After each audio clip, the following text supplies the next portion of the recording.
welcome back to my channel. So, kumusta naman po kayo guys? So, ayan guys, maraming salamat po sa walang sawang pagsubaybay sa ating pong mga reading. And kung ikaw ay bago pa lang sa ating channel, so ayan guys, mag-subscribe na po kayo. And i-click mo na rin yung ating notification bell para lagi po kayo guys updated sa ating mga bagong upload. Okay, so titignan natin guys, ano ba ang inyong love reading? So, ito yung energy mo, ito yung energy ng person mo, okay? Okay, so tignan natin guys. Ano ba ang nararamdaman mo sa person? Ano ba ang nararamdaman mo sa person mo?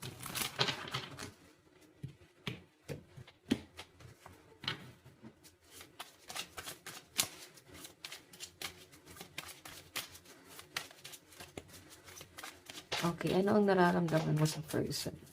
Okay, spirit guide.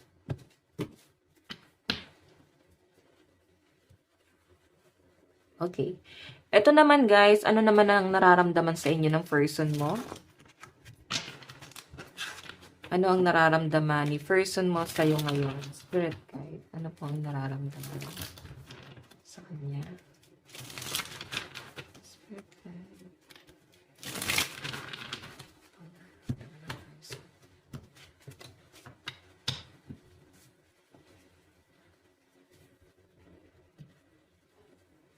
Parang may narinig akong kanta na ano, sa kanya pa rin babalik, sigaw ng damdamin. Alam mo, bigla ko lang narinig yung kanta na yun. So, I think, similar yun sa inyo. Or, pwedeng yung kanta na yun ay, parang bang naalala mo siguro dun yung person mo, guys. Baka kinantahan ka niyan yan? Or maganda boses mo? Ayan. So, titingnan natin, guys.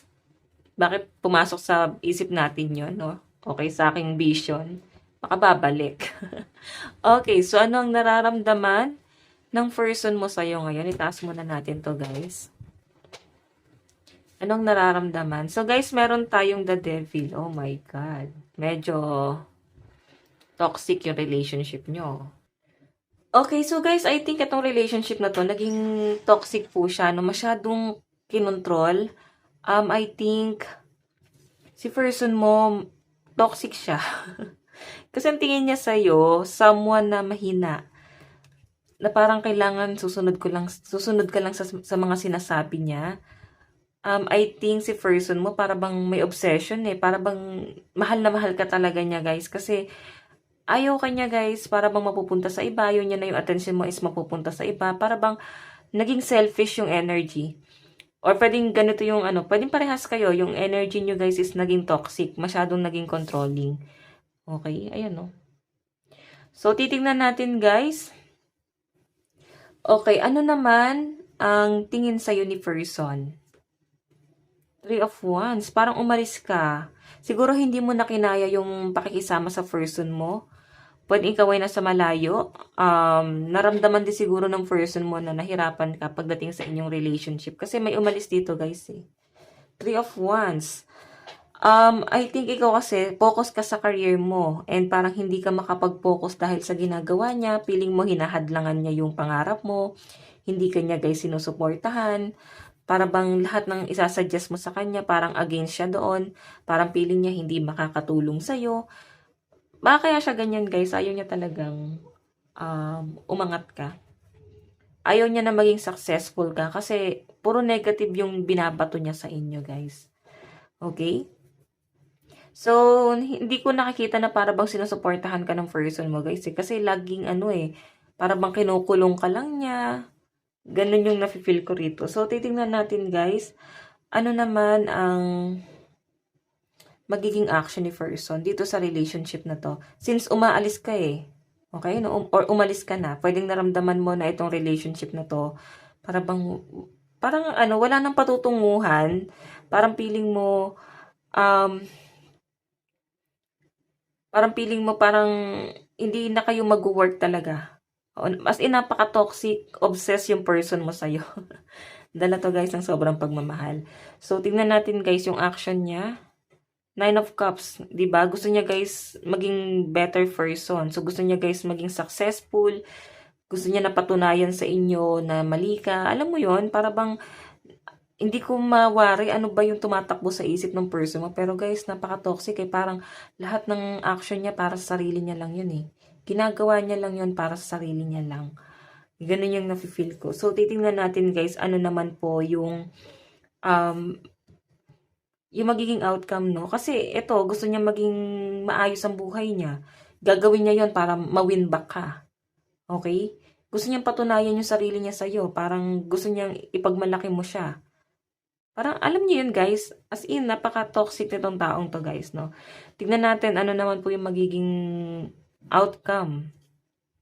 8 of Cups. So, inaabandona mo pa rin siya guys. Okay, mararamdaman pa rin ng person mo na lahat ginawa na niya pero iniwan mo pa rin siya, hindi mo pa rin siya tinatanggap, tinatalikuran mo pa rin. Parang na-feel niya na nireject mo or ayun nga guys, hindi mo na siya guys tinatanggap. So, 8 of Cups yung magiging outcome ng mga ginagawa niya sa buhay niya. Sabihin na natin sa 10 maling ginawa niya, isa lang naman yung tamang ginawa niya guys eh. Isa lang naman yung para bang minsan niya lang guys pinatunayan yung sarili niya. Pwedeng ikaw nag-aalangan ka dito kasi pwedeng maulit lang eh. Pwedeng bumalik lang siya sa dati, sa pagiging toxic niya, sa bad habit niya. 'Di ba? So, alam niyo yun guys, sa nakikita ko rito. Tignan natin guys yung bottom of the deck. Meron tayong Queen of Swords and Ten of Wands. Puro pag-alis to guys. Kasi walang natututo rito sa relationship na to. Parang puro na lang to guys pangaral. Ganon, lagi na lang pag-uusap, pagpaplano, plano na wala naman nangyayari.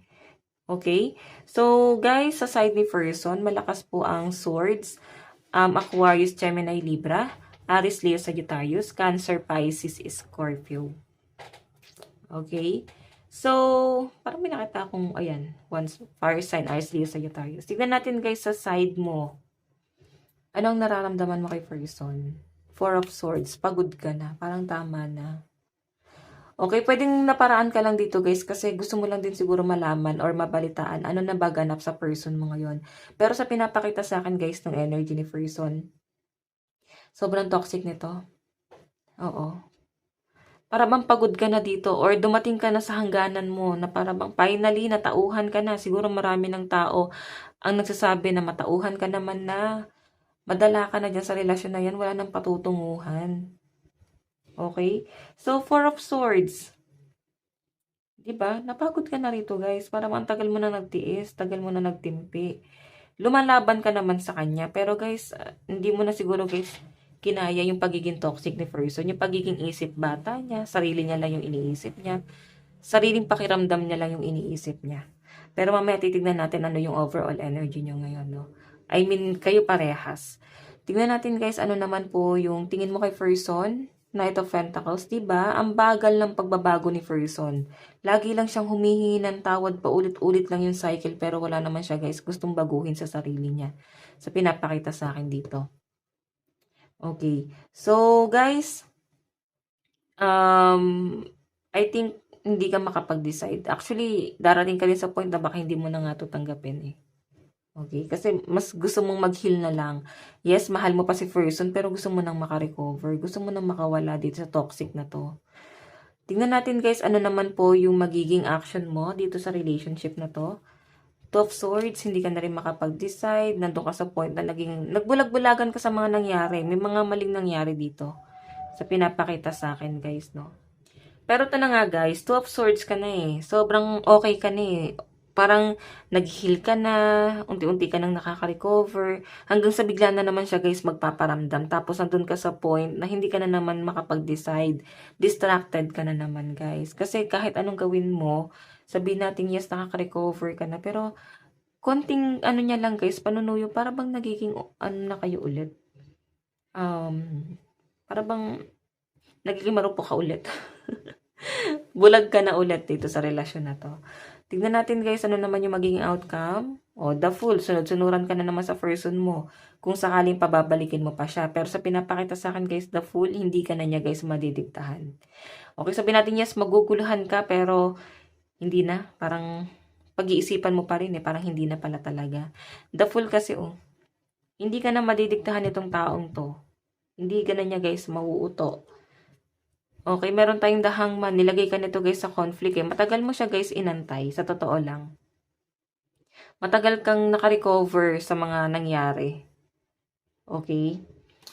So guys, malakas po ang, ayan, meron tayong fire sign, Aries, Leo, Sagittarius, Aquarius, Gemini, Libra, Capricorn, Taurus, Virgo. So matagal ka guys nag-recover dito. Matagal kang nag-move on, siguro taon din. Hanggang sa na-realize itong person na to, parang siya naman yung, parang siya naman yung nade-depress, ikaw yung nagiging okay na. Tingnan natin guys, saan napatungo yung relationship. Saan napatungo to?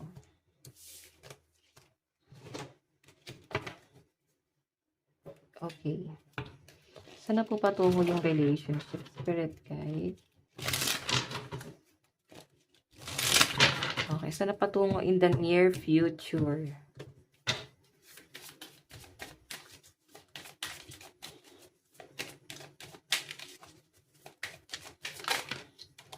Okay. So guys, the lovers. 6 of Wands. Maraming nakasupport sa'yo. So the lovers, nasa inyo yan guys kung tatanggapin mo pa si person. Pero sa pinapakita sa akin dito, the world, moving forward ka. Okay? Siguro mas naging successful ka or nakuha mo yung nagkaroon ka ng maraming achievement nung nawala siya sa buhay mo. Kasi siya pala yung humadlang talaga sa pangarap mo. At maaring marirealize mo yan once na tuluyan ka nang nag-recover. Ayun, no? Tinatanggap mo na kasi na nag-end kayo, the tower. Okay? The world kasi guys, moving forward to. Okay, so titignan pa natin guys kasi end of cycle nakalagay yung wholeness, end of cycle. So I think tinapos mo na yung cycle yung dalawa. Okay, babalik siya pero I think hindi mo na guys tatanggapin eh. Malalagay ka sa alanganin sa pinapakita sa akin. Ano bang alanganin yon? Nandun ka sa point na maaaring may new person tapos darating siya sa buhay mo. Hindi ka makakapag-decide. Sino pipiliin mo sa dalawa? Okay? So, yun ang nakikita ko in the near future. Tignan pa natin. Saan na patungo tong relationship yun ng person mo. Meron po tayong the Emperor. Marami ka nang mapapatunayan sa sarili mo. Okay, kasi natutunan mo nang mahalin yung sarili mo at mas nakapagbigay ka pa ng ng tulong sa family mo. So I think yung iba sa inyo guys, para bang mas magpo-focus ka sa family mo. Kung may anak kayo ng person mo guys, sa pinapakita sa akin, parang mas magiging para mas magiging responsible ka pa sa relationship na to. Meron tayong Page of Coins. Diba? Success. Ibig sabihin, may paparating na blessing sa inyo. The Empress nandito na. So, ito guys, abundance to. Okay? Malayo pa ang mararating ng mga nandito sa mga naka-resonate sa atin ngayon. So, ang mga malalakas na zodiac sign na nasagap natin, Fire sign, Aries, Leo, Sagittarius. Malakas ang Aries. Cancer, Pisces, Scorpio. Meron din tayong water sign, Cancer, Pisces, Scorpio. Okay? Capricorn, Taurus, Virgo. So, guys, malayo pa yung mararating mo. So, kukulitin ka pa rin ng person na to, guys. Siguro hindi naman naputol yung communication nyo. Pero kukulitin ka niya eh. Nasa inyo yan, guys, kung papabalikin mo. Pero sa pinapakita sa akin, nagda-doubt ka eh. Siguro bibigyan mo siya ng leksyon. Or pwedeng pili mo na lang mag-move on. Kung may mga anak kayo, guys, gustuhin mo na lang na magkaayos kayo para sa mga anak nyo. Okay, tignan natin. Love advice. What I mean, mensahe ni person. Meron tayong, I hide behind material things. So, I think pinagpalit ka ng person mo sa pera. Diba? Naging siya guys, naging mataas ang ambisyon niya. Meron tayong, I know I mess up everything. So, aware siya guys na siya yung sumira talaga. Kasalanan niya lahat. Kung ba't hindi na kayo okay. Siya yung lumayo eh. So, tignan natin guys. Meron po tayong sometimes I stay awake thinking about you. Diba? Lagi kayo iniisip ni person. Okay? Every minute, every hour. Tingnan natin guys. Meron tayong I will wait for a sign from you. So, ikaw lang yung inaantay niya. Nakikita ko guys na kukulitin ka pa rin ni person mo. Pero yun nga guys, hindi mo na siguro kayang bigyan pa ng second chance itong taong to. Okay, dahil nga sa mga pinagagawa niya sa inyo. Pero yun guys, nag-aantay pa rin si person. Or mag-aantay siya in the near future. Okay? So, I think maayos nyo pa to. kung bibigyan mo siya ng chance. Kasi dito ako nakabase sa energy mo eh. May hawak kang dalawang wands. So, undecided ka pa in the near future. Pero moving forward ka. Okay? Para bang doon mo pa rin mafe-feel na, ay, meron pa pala. May nararamdaman pa pala ako. Okay? Para bang mafe-feel mo na, akala mo naka-recover ka na. So guys, ayan, ito lang naman po ang inyong love reading. Sa mga nais po palang magpa-private reading, ay iiwan ko na lang guys yung link sa atin pong description box below, okay? Nandiyan po sa ating baba. Ayan guys, hanggang sa muli, God bless and love you all. Bye-bye po!